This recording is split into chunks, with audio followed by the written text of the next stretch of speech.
Hello, this is Pastor Kelly Omoji Gofia, the lead pastor of the Kingdom Chapel Family Church. This is under Wisdom Power Mentoring TV on Ask the Counselor section.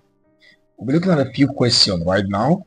I also want to recommend that you check our YouTube channel and go through all the previous discussion on Ask the Counselor section. It's going to really bless you. Now, I want to look at the question here. And it says, why do many marriages have issues today? Why do many marriages have issues today? Unlike before, with the different process, different generation, different dispensation, but why do marriages have issues today? Now, in my opinion, I'm going to give two reasons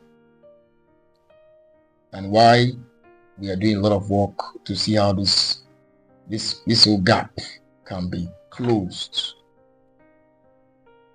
I'm going to give you two reasons why many marriages have issues today, or why marriages have issues today. In Proverb 22 verse 6, it says, train up a child in the way he should go, and when he's old, he will not depart from it. Train up a child in the way he should go. Now listen very carefully. Train up a child in the way he should go. The number one reason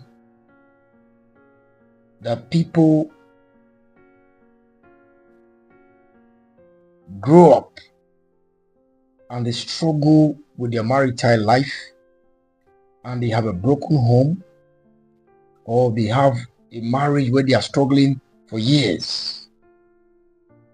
Number one reason why marriages have issues today is this: that people are not raised properly. That's the first thing. That the upbringing of the child, the upbringing of the person is playing a role in its marriage. A lot of people were not brought up well. That's the first reason. Number one reason for the struggle people go through in the marriage today is upbringing. It's upbringing. So people are not whole, people are not prepared, people are not ready. Their age, they want to get married. They have a faulty foundation of how they were brought up. Let me give you a few reasons. Imagine a lady who grows up from a family where both parents, maybe they're bankers. So they have an asset that keeps the baby for them. So she grew up practically with an asset, not knowing how to do anything. And then, as far as she gets to secondary school, they threw her to boarding house. She was never raised. And tomorrow now she's married. She's struggling to have a domestic sense. She's struggling to know how to understand authority. She's struggling with obedience. She's struggling with respect. She's struggling with humility. She's struggling with almost everything, because she had been raised in a certain way where she was just controlling herself. So people don't know that most times, most parents, they pursue fortune in expense of their family life. They pursue money in the expense of their marriage and their family, only to get the fortune, and the marriage and the family is gone. So you end up raising a child that will get married tomorrow, who becomes a proper liability for whoever they get married to. It becomes a problem. So the first reason why many homes have problem today is their upbringing. Some men were raised with no love, no compassion. They just grew up like that. They are just hard. And now You want them to be easy. You want them to be succulent.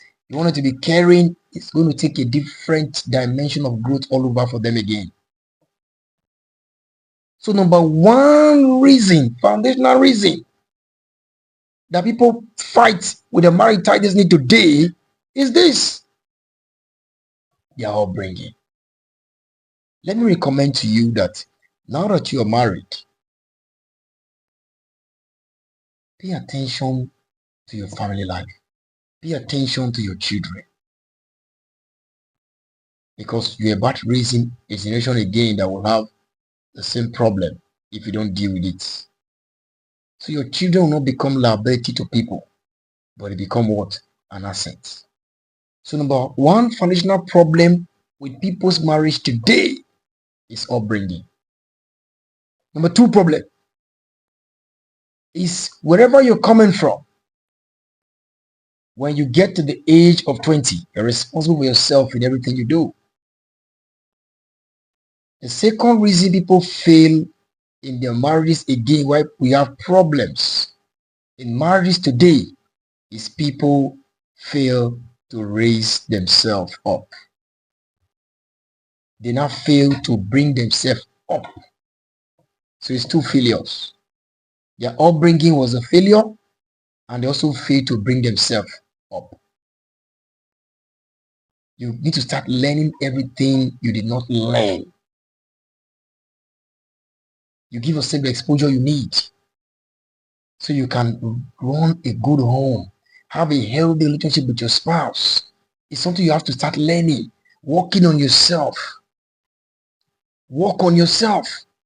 But if you don't know all these things, you will just assume that you know that you are destroying your home. You'll be surprised how people walk away in 15 years, 20 years of marriage, and they will tell you, I have never been happy living there. Because the man is a total problem. Or the wife is a total problem. There are 4 major things you must achieve in marriage. Number one is fellowship. Number two is companionship. Number three is procreation. And number four is fulfilling purpose together. Unfortunately, because of people's upbringing, they get into marriage and most of these things are not there. Some end up falling into the place of procreation. They have children. They lost fellowship. They lost companionship. They lost fulfilling purpose together. Please, two things you must never forget while we have major problems today that we must pay attention to and look at ways to tackle them. Our upbringing and how we raise ourselves. So my recommendation will be, anyhow you were raised, decide to raise yourself all over again. And it's time for us as parents to pay attention to raise good children that will not become a liability to whoever they get into their life, or become an asset also. I pray that the Lord will help us. Our marriage will become sound all over again, and we'll raise good children, healthy children. God bless you.